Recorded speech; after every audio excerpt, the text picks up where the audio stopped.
اس دور میں امت مسلمہ کے ساتھ مشرق وسطیٰ میں، مڈل ایسٹ میں اور دنیا کے اور خطوں میں اور عالمی پیمانے پر جو واقعات ہو رہے ہیں، اب تو بالکل لازم ہو گیا ہے کہ ہم ان واقعات کی حقیقی نوعیت کو قرآن و سنت کی روشنی میں سمجھنے کی کوشش کریں۔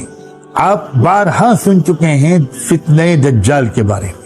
آپ میں سے بہت سے شاید اس دعا کا بھی اہتمام اور پابندی کرتے ہوں جو اللہ کے رسول صلی اللہ علیہ وآلہ وسلم کی مشہور دعا ہے، اللہم انی اعوذ بک من فتنة القبر وعذاب القبر واعوذ بک من عذاب النار واعوذ بک من فتنة المسیح الدجال۔ اور آپ صلی اللہ علیہ وآلہ وسلم نے اس بات کو بھی صراحتاً فرمایا کہ دجال کے فتنے سے بڑا کوئی فتنہ انسانیت کے لیے نہیں ہے۔ فتنہ ایک امتحان اور آزمائش کو کہتے ہیں جس کی حقیقت کو سمجھنا آسان نہ ہو۔ جس چیز کی حقیقت کو سمجھنا آسان ہو اس کو فتنہ نہیں کہا جاتا۔ نہایت صحیح سند کے ساتھ آنے والی احادیث میں جس میں آپ نے ارشاد فرمایا ہے کہ سورہ کہف کی ابتدائی یا آخری 10 آیات، بعض روایات میں ابتدائی ہے، بعض میں آخری ہے، بعض میں اجمالی طور پر سورہ کہف کا تذکرہ ہے کہ جو وہ پڑھے گا ہر جمعے کے دن اس کو اللہ فتنہ دجال سے محفوظ رکھے گا۔ بعض حدیث میں یہ بھی آیا ہے ایک جمعے سے اگلے جمعے تک اس کو ایک نور عطا ہوگا، ایک عجیب فہم و فراست، ایک روشنی عطا ہوگا، اس کے دل کی آنکھ کھل جائے گی۔ ہم عام فہم زبان میں اگر کہنا چاہیں تو شاید کہہ سکتے، اور جس کی دل کی آنکھ کھل جاتی ہے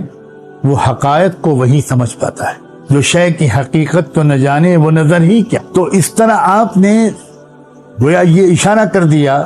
کہ فتنہ دجال کا تذکرہ کہاں موجود ہے، اس کی حفاظت کا سامان کہاں موجود ہے۔ یہ جو میں نے لفظ بولا کہ اس کا تذکرہ کہاں موجود ہے، یہ اس وجہ سے لفظ بولا کہ ہمارے بعض علماء قرآن نے ایک بہت اہم بات یہ بھی فرمائی ہے کہ جس صورت کی جو تاثیر یا جو فضیلت ذکر کی جاتی ہے اس صورت کے مضمون کا تعلق اس تاثیر اور فضیلت سے ہوتا ہے، اس مضمون سے اس کا تعلق ہوتا ہے جس پر وہ صورت مشتمل ہو۔ اور یہیں سے علماء قرآن نے تدبر شروع کیا کہ سورہ کہف کے مضمون میں فتنہ دجال سے حفاظت کی رہنمائی کیسے لی جا سکتی۔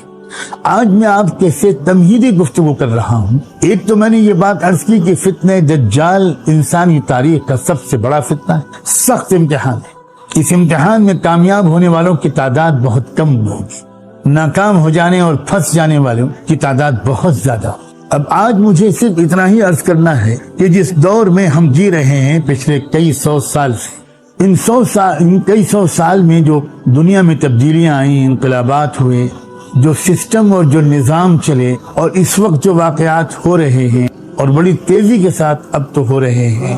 جو تبدیلیاں آ رہی ہیں، ان سارے واقعات اور پچھلے کئی سو سال کی تاریخ کو سمجھنا یاجوج اور ماجوج کی حقیقت کو سمجھے بغیر اور فتنہ دجال کی حقیقت کو سمجھے بغیر ممکن نہیں ہے۔ آپ چاہے دنیا کے بڑے سے بڑے صحافی ہوں، دنیا بھر کی انفارمیشن آپ کو ملتی ہو، تب بھی بہت ممکن ہے کہ اپنے ہی ملک میں پیش آنے والے واقعات یا اپنے زمانے میں پیش آنے والے واقعات کی حقیقت کو آپ بھی نہ سمجھ سکیں۔ اس لیے یہ جو موضوع ہے اس دور میں بے پناہ اہمیت کا حامل ہے۔ ہر علاقے میں ایسے علماء کی تعداد ہونی چاہیے جو اپنے زمانے کے حوادث و واقعات، ملکی اور عالمی حالات کو سمجھنے کی کوشش کرتے ہوں، قرآن و سنت سے رہنمائی لے کر۔